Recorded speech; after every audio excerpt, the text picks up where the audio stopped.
أعوذ بالله من الشيطان الرجيم بسم الله الرحمن الرحيم والصلاة والسلام على رسول الأمين وعلى آله وصحبه أجمعين أما بعد رب اشرح لي صدري ويسر لي أمري واحلل عقدة من لساني يفقهوا قولي بسم الله الرحمن الرحيم وقال الرسول يا رب إن قوم اتخذوا هذا القرآن مهجورا صدق الله العظيم. നമ്മൾ കുറഞ്ഞ ആഴ്ചകളായിട്ട് ഖുർആനെ കുറിച്ച് തന്നെയാണ് പറഞ്ഞുകൊണ്ടിരുന്നത്. ഖുർആനെ കുറിച്ച് പറയുമ്പോൾ നമുക്കറിയാം, നമ്മുടെ ജീവിതത്തിൽ എന്ത് വില കൊടുത്തും നമ്മൾ ശരിപ്പെടുത്തേണ്ട, അല്ലെങ്കിൽ നിരന്തരമായിട്ട് ഉറപ്പുവരുത്തേണ്ട, ശരിയാണ് എന്ന് ഉറപ്പുവരുത്തേണ്ട, നല്ലൊരു നിലപാടുണ്ടാവേണ്ട, ഖുർആനുമായിട്ടുള്ള ബന്ധത്തിന്റെ കാര്യത്തിൽ നല്ലൊരു നിലപാടുണ്ടാകേണ്ട ഒരു സംഗതി ആയതുകൊണ്ടാണ് നമ്മൾ നിരന്തരം ഖുർആനെ കുറിച്ച് പറഞ്ഞുകൊണ്ടേയിരിക്കുന്നത്. നമുക്ക് ഞാൻ പറയുന്നത് നമ്മുടെ വ്യക്തിപരമായിട്ട് നമ്മൾ ഓരോരുത്തരും ചിന്തിക്കേണ്ട ഒരു സംഗതിയാണ് നമ്മുടെ ഖുർആനുമായിട്ടുള്ള ബന്ധവും അത് എത്രമാത്രം സ്വാധീനം നമ്മുടെ ജീവിതത്തിൽ ചെലുത്തുന്നുണ്ട് എന്നും, നമ്മുടെ കഴിവിന്റെ പരമാവധി അതിനുമായിട്ട് ഏത് രൂപത്തിലാണ് നമ്മൾ പഠിക്കാനും ചിന്തിക്കാനും ഒക്കെ സമയം ചെലവഴിക്കുന്നത് എന്നുള്ളതും നിരന്തരം നമ്മൾ ചിന്തിച്ചുകൊണ്ടിരിക്കേണ്ട ഒരു കാര്യമാണ്. ഒരുപക്ഷെ നമ്മുടെ ജീവിതത്തിൽ പല സംഗതികളുമായിട്ട് മുന്നോട്ട് പോകുമ്പോൾ, ജോലിയും ജീവിതവുമായിട്ടൊക്കെ മുന്നോട്ട് പോകുമ്പോൾ, പല കാര്യങ്ങളും തിരക്കാവുന്ന സമയത്തൊക്കെ ഈ പറഞ്ഞ ഖുർആനുമായിട്ടുള്ള ബന്ധം എന്ന് പറയുന്നത്, വിശ്വാസി ആയതുകൊണ്ട്, നമ്മൾ അള്ളാഹുവിന്റെ അടിമ ആയതുകൊണ്ട്, ഒരു മുസ്ലിമായി ജീവിക്കേണ്ടത് നമുക്ക് നിർബന്ധമായതുകൊണ്ട് തന്നെ ഖുർആനുമായിട്ടുള്ള വിഷയത്തിൽ നമ്മുടെ താല്പര്യം നിലനിർത്താനും അതിലൊരു ശ്രദ്ധ ഉണ്ട് എന്ന് ഉറപ്പുവരുത്താനും, അതേപോലെ തന്നെ ഖുർആനുമായിട്ടുള്ള ഈ ഒരു സംഗതി, ഒരു ബന്ധത്തിന്റെ പ്രത്യേകതയും അതിന്റെ പ്രാധാന്യവും എന്താണ് എന്നൊക്കെ നമുക്ക് ബോധ്യപ്പെടണം എന്നുള്ളതാണ്. കാരണം അങ്ങനെ ഒരു സംഗതി നമുക്ക് ഉണ്ടായിക്കഴിഞ്ഞാൽ ഖുർആനുമായിട്ടുള്ള ഒരു ബന്ധം നിലനിർത്താൻ നമുക്ക് കുറച്ചുകൂടി ഈസി ആയിരിക്കും. അപ്പൊ അതിന് നമുക്ക് ഉപകാരപ്പെടുന്ന കുറച്ച് കാര്യങ്ങൾ നിങ്ങളുമായിട്ട് ഷെയർ ചെയ്യാം എന്നാണ് ഇൻഷാ അള്ളാഹ് ഉദ്ദേശിക്കുന്നത്. പ്രവാചകൻ പറയുന്ന ഒരു കാര്യം ഹദീസിൽ റിപ്പോർട്ട് ചെയ്തതായിട്ട് നമുക്ക് കാണാൻ പറ്റും. ആളുകളെ അള്ളാഹു നബി സല്ലല്ലാഹു അലൈഹി വസല്ലം ആ ഒരു ഹദീസിൽ ആളുകളെ ഗ്രേഡ് ചെയ്യണം. ഖുർആന്റെ അടിസ്ഥാനത്തിൽ ആളുകളെ ഗ്രേഡ് ചെയ്യണം. അതിൽ വിശ്വാസിയെ കുറിച്ചും കപട വിശ്വാസിയെ കുറിച്ചും പറയുന്നുണ്ട്. രണ്ട് ടൈപ്പ് വിശ്വാസികളെ കുറിച്ചും രണ്ട് ടൈപ്പ് കപട വിശ്വാസികളെ കുറിച്ചും പറയുന്നു. അതിൽ വിശ്വാസിയെ കുറിച്ച് പറയുന്നത്, ഖുർആനുമായിട്ട് നിരന്തരമായി ബന്ധം ചെലുത്തുന്ന ഒരു വിശ്വാസി എന്ന് പറഞ്ഞാല് ഒരു തരം ഓറഞ്ച്, നമ്മള് നാരങ്ങ എന്നൊക്കെ പറയില്ലേ, അതായത് അതിനൊരു മണവും ഉണ്ടാവും, അതേപോലെ നല്ല ടേസ്റ്റും ഉണ്ടാവും. തുർജത്ത് എന്ന് പറയുന്ന അറബി വാക്കാണ് ഉപയോഗിച്ചത്. അതൊരു തരം നാരങ്ങയാണെന്ന് നമുക്ക് മനസ്സിലാവുന്നത്. ചുരുക്കി പറഞ്ഞാൽ അത് നല്ല മണവും ഉണ്ടാകും, അതേപോലെ നല്ല ടേസ്റ്റും ഉണ്ടാവും. ഈ ഖുർആനുമായിട്ട് അധികം ബന്ധമില്ലാത്ത, ഖുർആനൊന്നും വായിക്കാത്ത വിശ്വാസി എന്ന് പറഞ്ഞാൽ ഒരു കാരക്ക പോലെയാണ്. വെച്ചാല് നല്ല ടേസ്റ്റ് ഉണ്ട്, പക്ഷെ അത് പുറത്തോട്ട് അതിന്റെ സ്മെല്ല് വരില്ല, മണം എന്ന സംഗതി ഉണ്ടാവില്ല. അതേപോലെ കപട വിശ്വാസിയെ കുറിച്ച് പറഞ്ഞത് ഒരു തരം തുളസിയെ ആണ്. തുളസി എന്ന് പറയുമ്പോൾ സാധാരണ മണമുള്ള തുളസിയാണ് നമുക്കറിയാം. പക്ഷെ മണമുള്ള എന്നാൽ കയ്പുള്ള ഒരു തരം തുളസി ഉണ്ട്. മലയാളം എന്താന്ന് എനിക്കറിയില്ല. അങ്ങനെയുള്ള ഒരു തുളസി ഒരു ചെടിയുണ്ട്. അതുപോലെയാണ് ഒരു തരം കപട വിശ്വാസികൾ. അത് അവർ ഖുർആൻ വായിക്കുന്ന കപട വിശ്വാസികളെ സംബന്ധിച്ചിടത്തോളം അങ്ങനെയാണ് സവസനം പറഞ്ഞത്. അതേപോലെ തന്നെ കയ്പുള്ള, നമുക്ക് സാധാരണ മധുരമുള്ള ആപ്പിളാണ് മനസ്സിലാവുക.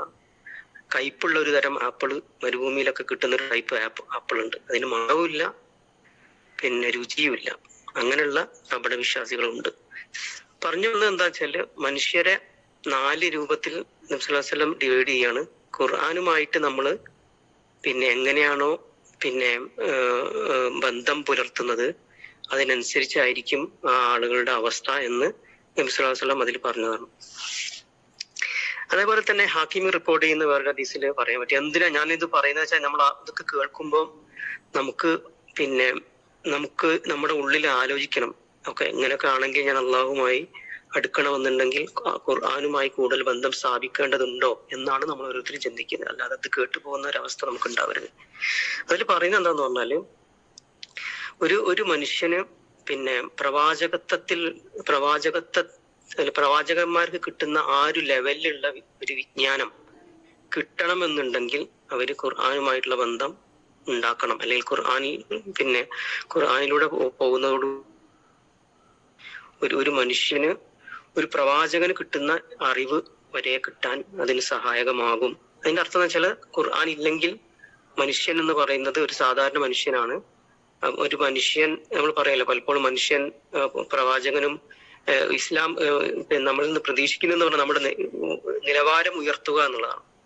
ഒരുപക്ഷെ പ്രവാചകത്വത്തിലേക്കും അതേപോലെ തന്നെ മലക്കുകളുടെ ഒരു അവസ്ഥയിലേക്കൊക്കെ എത്താൻ വേണ്ടി മനുഷ്യന് കഴിയും. അതേപോലെ ഇബ്ലീസിന്റെ ഒരു അവസ്ഥയിലേക്ക് താഴ്ന്നു പോകാനും കഴിയും. അപ്പൊ ഈ ഒരു ഹദീസ് പറയുന്നത് വിജ്ഞാനത്തിന്റെ ഒരു ലെവലില് പിന്നെ പ്രവാചകത്വത്തിന്റെ, കാരണം പ്രവാചകന്മാർക്ക് കൊടുക്കുന്നത് പറഞ്ഞ വഹിയാണ്. ആ വഹീന്റെ വിശദീകരണമാണ് അവർ കാണിച്ചു തന്നത്. പിന്നെ നമുക്ക് ഖുർആൻ എന്ന് പറയുന്ന സംഗതി നമ്മുടെ കയ്യിലുണ്ടെങ്കിൽ പ്രവാചകന് കിട്ടിയ ഒരു അറിവിന്റെ ഒരു നല്ലൊരു ശതമാനം നമുക്ക് കിട്ടാൻ വേണ്ടി കഴിയും എന്നുള്ളതാണ്. പിന്നെ അതേപോലെ തന്നെ വേറൊരു ഹദീസിൽ നബി സല്ലല്ലാഹു അലൈഹി വസല്ലം പറയുന്നുണ്ട്, നമുക്കറിയാം പിന്നെ പറഞ്ഞതിന്റെ ചുരുക്കം എന്താന്ന് പറഞ്ഞാല് നമ്മളെല്ലാവരും അള്ളാഹുവിൽ നിന്ന് വന്ന ആൾക്കാർ. അള്ളാഹു നമ്മളെ ഭൂമിയിലേക്ക് അയച്ചതാണ് അല്ലെ, നിശ്ചിത കാലയളവിലേക്ക് ഭൂമിയിലേക്ക് അയച്ചതാണ്. നമുക്കൊക്കെ തിരിച്ചു പോകാനുണ്ട് നമുക്കറിയാം.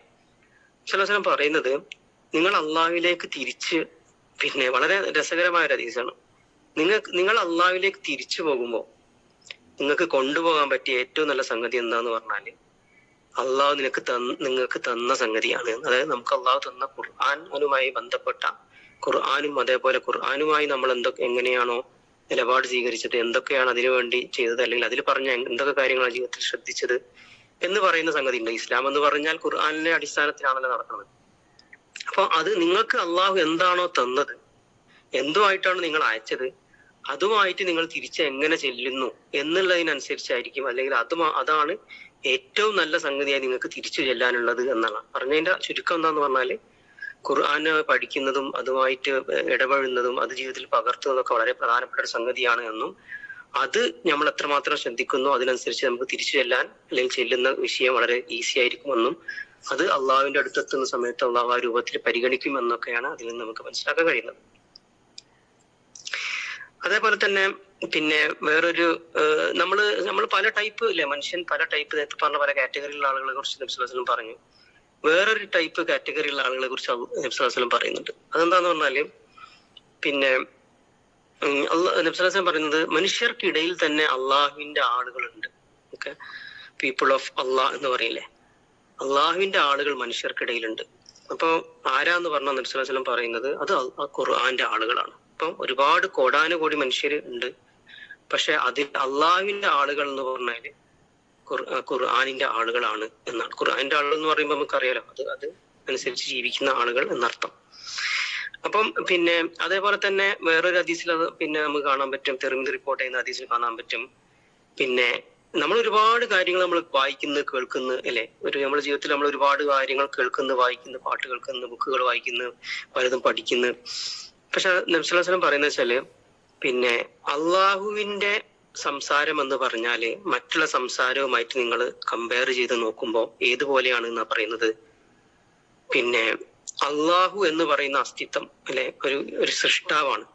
ആ സൃഷ്ടാവും സൃഷ്ടിയും തമ്മിൽ എത്ര അന്തരമുണ്ടോ അത്രയും തന്നെ അന്തരം ബാക്കിയുള്ള വാക്കുകളും പിന്നെ ഖുർആനും തമ്മിലുണ്ട്. നമ്മൾ ഒരു നിമിഷം ഒന്ന് ആലോചിച്ചിട്ട് ഇങ്ങനെ മനസ്സിലേക്ക് എടുക്കേണ്ട ഒരു ഹദീസായിട്ടാണ് പലപ്പോഴും തോന്നാറ്.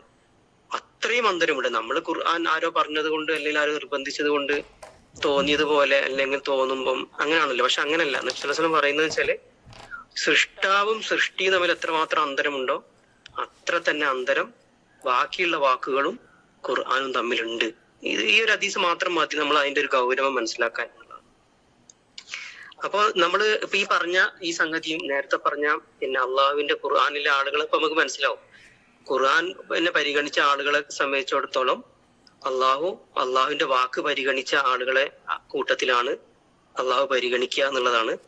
ആ ഒരു പരിഗണന കൊടുത്ത ആളുകളായിട്ടാണ് നമ്മൾ തിരിച്ച് അള്ളാഹുവിന്റെ അടുത്തേക്ക് പോകേണ്ടത് എന്നാണ് നേരത്തെ അതിന് മുമ്പ് പറഞ്ഞ ഹദീസ് നമ്മോട് പറയുന്നത്. പിന്നെ അതേപോലെ തന്നെ ഇതിന് പറഞ്ഞിട്ട് ഞാൻ നിർത്തുകയാണ്. പിന്നെ നബി സല്ലല്ലാഹു അലൈഹി വസല്ലം നമുക്ക് കേട്ടിട്ടുണ്ടാവും, നബി സല്ലല്ലാഹു അലൈഹി വസല്ലം പറഞ്ഞിട്ടുണ്ട്, ഇപ്പൊ സഹാബിമാരോട് ചോദിക്കുന്നുണ്ട്, പിന്നെ ആരുടെ വിശ്വാസമാണ് നിങ്ങൾക്ക് ഭയങ്കര ആശ്ചര്യമായി തോന്നുന്നത് എന്ന് ചോദിക്കുന്നുണ്ട്. പിന്നെ അന്നേരം സഹാബികൾ പറയും ഞങ്ങൾക്ക് മലക്കുകളുടെ വിശ്വാസമാണ്. അപ്പൊ നബി സല്ലല്ലാഹു അലൈഹി വസല്ലം ചോദിക്കും, മലക്കുകൾ അള്ളാഹുവിന്റെ കൂടെ തന്നെയല്ലേ ജീവിക്കുന്നത്, പിന്നെ എങ്ങനെ അത് അത്ര ആശ്ചര്യമുള്ള കാര്യമില്ല. പിന്നെ അവർ പറയും പ്രവാചകന്മാരെന്ന് പറയും. അവർ പറയും അവർക്ക് വഹി കിട്ടുന്നുണ്ടല്ലോ. അപ്പൊ പിന്നെ പറയും എന്നാ പിന്നെ ഞങ്ങളായിരിക്കാം ഞങ്ങള്. അപ്പൊ നബി സല്ലല്ലാഹു അലൈഹി വസല്ലം ചോദിക്കും നിങ്ങൾ എന്റെ കൂടെയല്ലേ ഉള്ളത്, നിങ്ങൾ കാണുന്നുണ്ടല്ലോ. എന്നിട്ട് നബി സല്ലല്ലാഹു അലൈഹി വസല്ലം പറയുന്നു പിന്നെ പിന്നീട് വരുന്ന ഒരു ജനതയാണ് അവരാകെ കാണുക എന്ന് പറഞ്ഞു കഴിഞ്ഞാൽ ഈ ഖുർആനെ, പിന്നെ അള്ളാഹു എന്നുള്ള ഈ ഒരു കലാമായിരിക്കും, പിന്നെ അള്ളാഹുവിന്റെ ഈ ഒരു പിന്നെ എന്താ പറയുക നമ്മളെ സംബന്ധിച്ചുള്ള ഖുർആനായിരിക്കും. അങ്ങനെ അവർ അതിൽ വിശ്വസിക്കുകയും പിന്നെ അതിനെ ഇത്തിബാവ് ചെയ്യുകയും അതേപോലെ അത് ഫോളോ ഒക്കെ ചെയ്യുന്ന ഒരു അവസ്ഥയിലേക്ക് ഉണ്ടാവും എന്ന് പറയുന്നത്. അപ്പം നബി സല്ലല്ലാഹു അലൈഹി വസല്ലം പറയുന്നത് ഖുർആനിനെ ഫോളോ ചെയ്യുന്ന അതിനനുസരിച്ച് ജീവിക്കുന്ന ആളുകൾക്കുള്ള ഒരു വിഷയത്തെ കുറിച്ച് ആശ്ചര്യപ്പെടുന്ന ഒരു സംഗതി പറയുന്ന സ്വന്തം സഹാബികളോട് പറയുന്ന ഒരു സംഗതിയാണ് ഹദീസിൽ പറയുന്നത്. ഞാൻ പറഞ്ഞതിന്റെ ചുരുക്കം എന്താണെന്ന് വെച്ചാൽ നമ്മളെപ്പോലുള്ള ഖുർആൻ പഠിക്കുന്ന, അതിനെ കുറിച്ച് ചിന്തിക്കുന്ന, അതിൽ ആശങ്കയുള്ള ആളുകളെ കുറിച്ചാണ് നബി സല്ലല്ലാഹു അലൈഹി വസല്ലം വന്ന് പറഞ്ഞത് എന്നാണ്. അപ്പം പിന്നെ അത് നമുക്ക് ഒരു പ്രതീക്ഷ നൽകുന്ന, നമ്മളെ കുറിച്ച് റസൂലും അതേപോലെ അള്ളാഹും ഒക്കെ പ്രതീക്ഷിച്ചിരിക്കുന്ന ഒരു സംഗതിയാണ് എന്ന് കൂടി നമ്മൾ മനസ്സിലാക്കുക. ഇത്രയും പറഞ്ഞത് നമുക്ക് ഏതോ അർത്ഥത്തിൽ ഏതോ ഒരു ഘട്ടത്തിൽ അല്ലെങ്കിൽ എപ്പോഴെങ്കിലും ഒക്കെ ഇനിയൊക്കെ എത്ര മതി, അല്ലെങ്കിൽ ഇതിപ്പോ എന്താണ് ഇങ്ങനെ, അല്ലെങ്കിൽ ഇതിപ്പോ എന്നാ കഴിയാ, അല്ലെങ്കിൽ പിന്നെ ഇനി എന്നെ കൊണ്ട് കഴിയൂല, അല്ലെങ്കിൽ ഞാൻ കുറെ പഠിച്ചിട്ടുണ്ട് എന്നൊക്കെ തോന്നുകയാണെങ്കിൽ, അല്ലെങ്കിൽ വലിയ താല്പര്യക്കുറവൊക്കെ തോന്നുകയാണെങ്കിൽ നമ്മൾ അഡ്രസ്സ് ചെയ്യേണ്ട ഒരു വിഷയമാണ് എന്ന് ബോധ്യപ്പെടുത്താൻ വേണ്ടി പറഞ്ഞെന്ന് മാത്രം. പിന്നെ നമ്മൾ ഇനിയും അങ്ങനെ എന്തെങ്കിലും ഉണ്ടെങ്കിൽ അത് നമ്മൾ കറക്റ്റ് ചെയ്യാം. ഇനി ചെറുതായിട്ട് നമ്മൾ അടുത്ത് വരുന്നെങ്കിൽ കൂടുതൽ അടുക്കാൻ വേണ്ടി ശ്രമിക്കുക, പ്രാർത്ഥിക്കുക. പിന്നെ അതിന് പറ്റിയ സമയങ്ങൾ തന്നെയാണ് ലാസ്റ്റത്തെ ഈ സമയമൊക്കെ, റമദാനിലെ സമയം പ്രത്യേകിച്ചും. അള്ളാഹു നമ്മെ സഹായിക്കുമാറാവട്ടെ, കാര്യങ്ങൾ അള്ളാഹു നമ്മെ എളുപ്പമാക്കി തരുമാറാവട്ടെ. എത്രമാത്രം ഗൗരവമുള്ളതാണ് ഖുർആൻ, നമ്മളോട് ഖുർആനും അതേപോലെ തന്നെ നബിയൊക്കെ പഠിപ്പിച്ചത്. ആ ഒരു ഗൗരവത്തിൽ തന്നെ തിരിച്ച് അതിനോട് പ്രതികരിക്കാൻ അള്ളാഹു നമുക്ക് തൗഫീഖ് ചെയ്യട്ടെ. അതിനുവേണ്ടി നമ്മുടെ ജീവിതത്തിൽ എന്തൊക്കെ മാറ്റങ്ങളാണോ വരുത്തേണ്ടി വരും, പല മാറ്റങ്ങളും ചിലപ്പോൾ വരുത്തേണ്ടി വരും. നമ്മളെ റൂട്ടീൻ മാറ്റേണ്ടി വരും, ചിലപ്പോൾ നമ്മുടെ ജോലി മാറേണ്ടി വരും, ചിലപ്പോൾ നമ്മുടെ ജീവിതക്രമം മാറ്റേണ്ടി വരും, അങ്ങനെയൊക്കെ ഉണ്ടാവും. അപ്പൊ പക്ഷെ എന്തൊക്കെയാണ് നമുക്ക് മാറ്റേണ്ടത്, അത് മാറ്റാനുള്ള ഒരു തൗഫീഖ് കൂടി നമുക്ക് അള്ളാഹു നല്ല നിലയിലേക്ക് എത്താനുള്ള ഒരു തൗഫീഖ് അള്ളാഹു നമുക്ക് നൽകട്ടെ. അതുവഴി നാളെ പരലോകത്ത് ജീവിതം ധന്യമാക്കി തീർത്ത അള്ളാഹുവിന്റെ മാർഗത്തിൽ ഏറ്റവും നല്ല രൂപത്തിൽ പരിശ്രമിച്ച, പഠിച്ച, നന്നായി വന്ന ആളുകളുടെ കൂട്ടത്തിൽ അള്ളാഹു നമ്മെ ഉൾപ്പെടുത്തി അനുഗ്രഹിക്കുമാറാവട്ടെ. അതിനുവേണ്ടി നമ്മുടെ സമൂഹത്തിനും, മുസ്ലിങ്ങൾക്കും, നമ്മുടെ കുട്ടികൾക്കും, നമ്മുടെ പിന്നെ സമുദായത്തിനും അതേപോലെ നമ്മുടെ സമൂഹത്തിനും ഒക്കെ കഴിയട്ടെ എന്ന് കൂടി പ്രാർത്ഥിക്കുകയാണ്. ربنا ظلمنا أنفسنا وإن لم تغفر لنا وترحمنا لنكونن من الخاسرين. ربنا تقبل منا إنك أنت السميع العليم وتب علينا إنك أنت التواب الرحيم. آمين آمين برحمتك يا رب العالمين. السلام عليكم ورحمة الله. وعليكم